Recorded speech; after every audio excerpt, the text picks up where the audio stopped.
Greetings, everyone. This is Reverend Ruth on Star Bar with Angel Healing Ministries. How are you all doing today? I know it's been a while since I've done a video. I've just been really busy taking care of a lot of stuff. A lot of new things have fallen on my plate now with the changes coming on in my life with my mom and everything. Um, and so that's why I haven't done a video in a while. And you probably haven't seen the little 10-second ones either, because it's just life has gotten a little crazy and busy, and I'll get back to all that. I'm hoping you were enjoying those small few second ones that I did. They're usually good to prepare you for what's coming up next. Today, I actually want to talk about The Blessing is on You.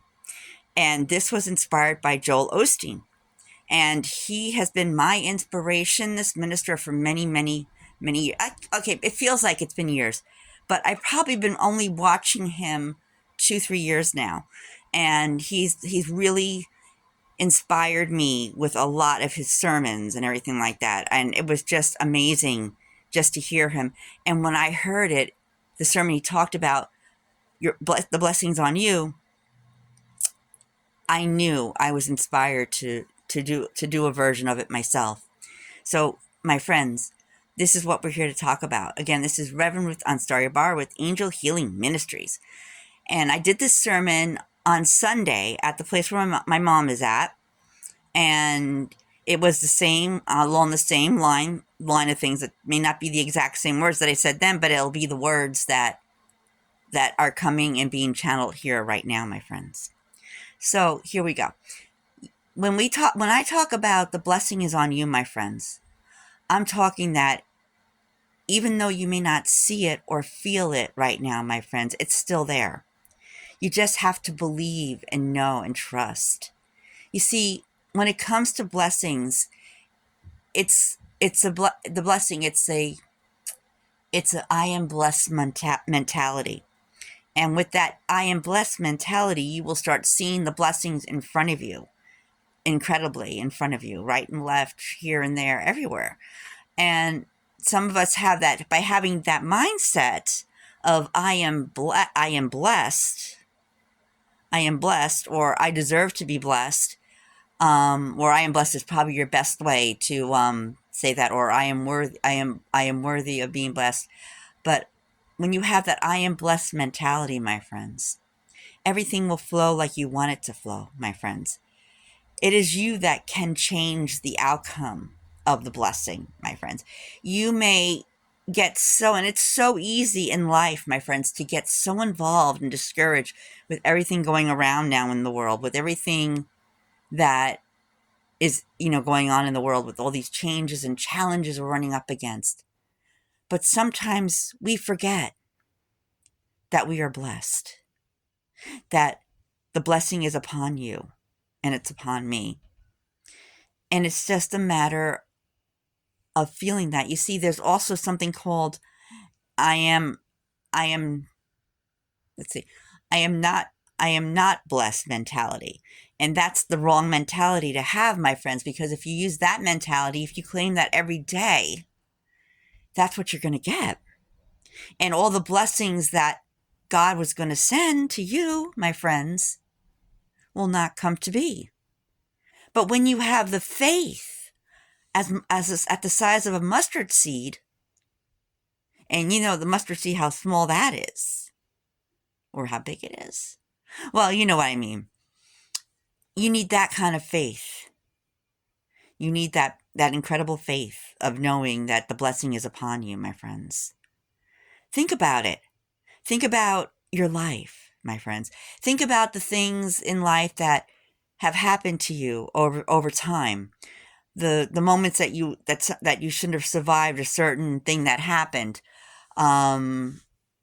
It was so traumatizing, or it was so dangerous that you shouldn't have survived it. But yet, you're still here. It wasn't your time yet, my friends. When it's your time, God will take you when it's your time. But if it's not your time, my friends, then you're still going to be here no matter what. You see, all of us have a mission in life. Before God sent us here, gave us missions. Missions that we may not have realized until recently. Or maybe some of you have already seen the mission. Maybe some of you have completed the mission. But yet, you're still here, my friends. Which means your mission may not be over yet. Think about this. You could touch 100,000 people in one lifetime and not realize it. Your words, your wisdom, my friends, could have changed a person's life. Like perhaps there was a teenager thinking of ending it altogether. And then she overhears you, or you tell this person directly that there's no reason for it. There's so much for you to do. And all of a sudden you explain to them how important they are to God. That there's no reason for them to take away their take themselves out of the world. And all of a sudden, when they realize their worth and their mission, my friends, it changes their aspect of life. They realize now, wow, I have a purpose. God has a reason for me to be here. And yet, I've been through so many situations, this person thinks to themselves, and yet I'm still here. You see, when you have a mission that God has given to you to take and do and complete, your time is not ready. Your time just isn't ready for it to be taken. Sometimes, if we don't realize it,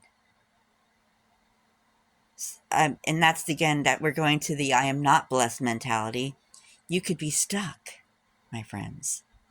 And God doesn't want you stuck. God wants you to flourish and grow and share and complete the mission. Now, the nemesis, on the other hand, would do everything in its power to stop you. But because God's blessing is upon you, the nemesis can't touch you. God is protecting you with angels each and every time. Here's a good example. And this is not angel. This is about angels and the Son of God. You see, my friends, this one story I use a lot about these 3 teenagers that were sent sentenced or sent into a fiery furnace because they would not fall down and worship the idol that this king was worshiping. That they chose to worship their God, their one God, the same God that you and I are connected to. So he put them in the fiery furnace, and for days and weeks, I think it was days, nothing ever happened to them. They didn't burn, they didn't smell like smoke. The only thing that burnt was their bonds, their shackles, their ropes that they were bound with. So the king goes back to look in the window of the fiery furnace and says to his guard, "Did we not put three teenagers into the furnace? Why are they 4 in the furnace and one looks like the Son of God?" You see, God will sometimes let you walk through the fire, but will walk with you through the fire where you're not alone, my friends. Or if you want to use a different concept, the desert. The barren desert, my friends. You see, God gives us roads and puts us on roads that are going to help us and guide us. And there's always this blessing upon us. For example, that blessing can cause you to flourish anywhere. my friends. Look at the story of Abraham and Lot. Abraham let Lot make the choice of what land he wanted. And of course, Lot chose the more lush, more green land. And Abraham took the barren land. But Abraham knew this concept, that the blessing was upon him. Yes, Lot, everything happened for Lot. He had his great harvest and everything. But even Abraham had an amazing harvest, because Abraham knew the concept that when God's blessing is upon you, anything is possible. So he took that barren landscape and turned it into a flourishing landscape with vegetables and animals and water and stuff like that. His whole entire family thrived on what once was a barren desert land, because all of what he believed that God could do. That's the story of Abraham and Lot. Here are a couple of other stories I like to talk about. For example, when I was climbing, I was in my backyard and I climbed a chair to do something. And for some reason, I slipped off the chair. But I was falling, but all of a sudden, I felt like someone caught me. I felt strong arms catch me. And before I knew it, I was placed gently on the stoop on the patio in the backyard. Not a single scratch or cut. None of it. I felt the angel catch me. I was afraid, of course, and I said, "Oh no, oh God, please, do not." And I heard a voice say, "Not on my watch." And that's when I felt someone catch me and place me gently down upon the stoop.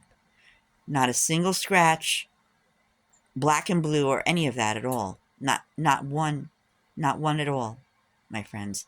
That's just a sign that the blessing of God is upon me.